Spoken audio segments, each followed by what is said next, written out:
L'envoyé spécial du secrétaire général, M. Geir Petersen, dont l'action toutes ces années doit être saluée et que nous remercions pour ses propositions d'aujourd'hui.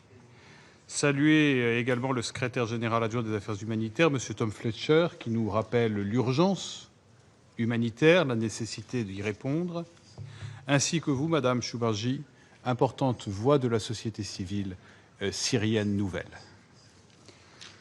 Je souhaite la très bienvenue à Monsieur le nouveau représentant de la Syrie à New York et je salue les représentants de l'Irak, de l'Iran et de la Turquie. Monsieur le Président, la Syrie vit un moment historique et le défi pour ce Conseil est simple.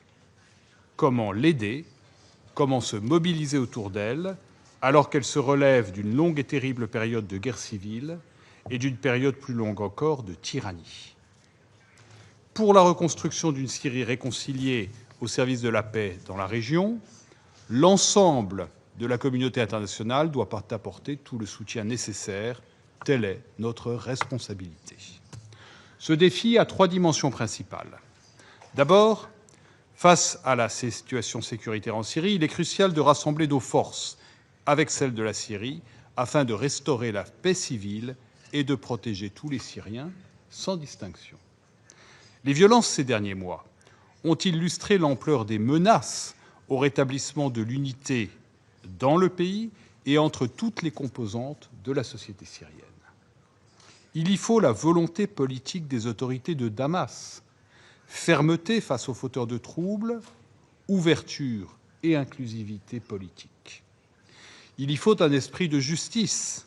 Le rapport de la commission d'enquête indépendante des Nations unies sur les violences sur la zone côtière doit être la base de mesures de réparation.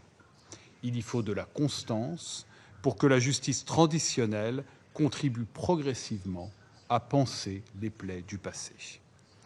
La France salue chaleureusement la feuille de route conclue par la Syrie, la Jordanie et les États-Unis pour résoudre la crise dans le gouvernorat de Soueïda.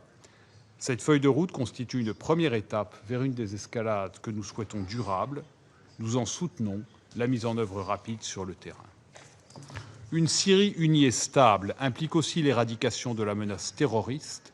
Nous appelons les autorités syriennes à intensifier la lutte contre toute résurgence des mouvements terroristes et débarrasser la Syrie de ce fléau qui la défigure. Seconde dimension, humanitaire et économique. Pour répondre aux besoins immenses de la population syrienne, il nous appartient d'apporter une aide humanitaire massive et d'aider à la relance de l'économie. Après les décennies de malheur et de destruction, la Syrie est, nous l'avons entendu, en grande difficulté économique.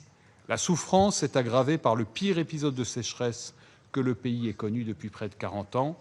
Face à cette situation critique, il est de notre responsabilité collective de faciliter l'acheminement de l'aide humanitaire partout sur le territoire.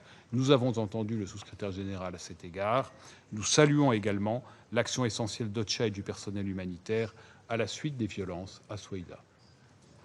Il nous faut travailler aussi avec le HCR et nos partenaires à un cadre régional permettant à la Syrie de voir ses talents et ses forces vives revenir vers elle pour bâtir la Syrie de demain. Le retour des réfugiés des pays voisins en particulier doit être assuré pour les réfugiés eux-mêmes, pour la reconstruction de la Syrie, pour la stabilité de ses voisins. Au-delà, la population syrienne dispose de tous les talents pour reconstruire et relancer l'économie dynamique, capable de faire de la Syrie un pôle de prospérité et d'innovation rayonnant dans la région. La France lui apporte tout son appui pour mobiliser les capitaux publics et privés nécessaires. Nous avons d'ailleurs, à titre européen, levé les sanctions pour faciliter cette reconstruction.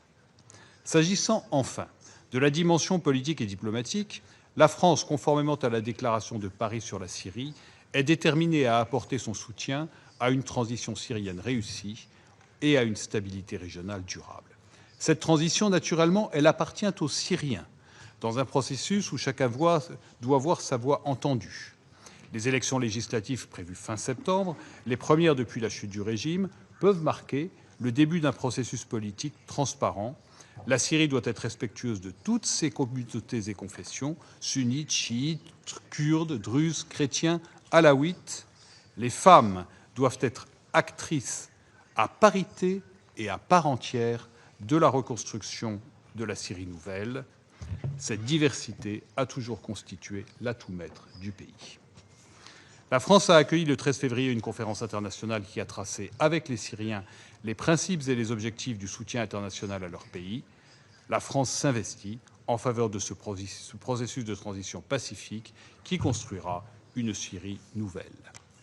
Au plan régional et international, et j'en terminerai par là, la Syrie doit être pleinement intégrée à son environnement régional, par la construction avec le Liban d'une relation nouvelle, fondée sur l'égalité et le respect mutuel, en rupture avec des décennies toxiques. Par la recherche de la paix avec Israël, Israël qui doit mettre fin aux bombardements et activités militaires dans le pays et se retirer de la zone du Golan, et qui doit saisir l'occasion historique que constitue une Syrie désireuse de pacifier ses relations avec ses voisins. Monsieur le Président, la présence du président Chara à New York la semaine prochaine doit être l'occasion pour le secrétaire général et l'ONU de définir avec lui la nouvelle présence de l'ONU au service de l'unité, de la souveraineté, de la paix, de la réconciliation, de la démocratie et de la reconstruction de la Syrie. Je vous remercie. I thank the representative of France for the statement. I now give the floor to the representative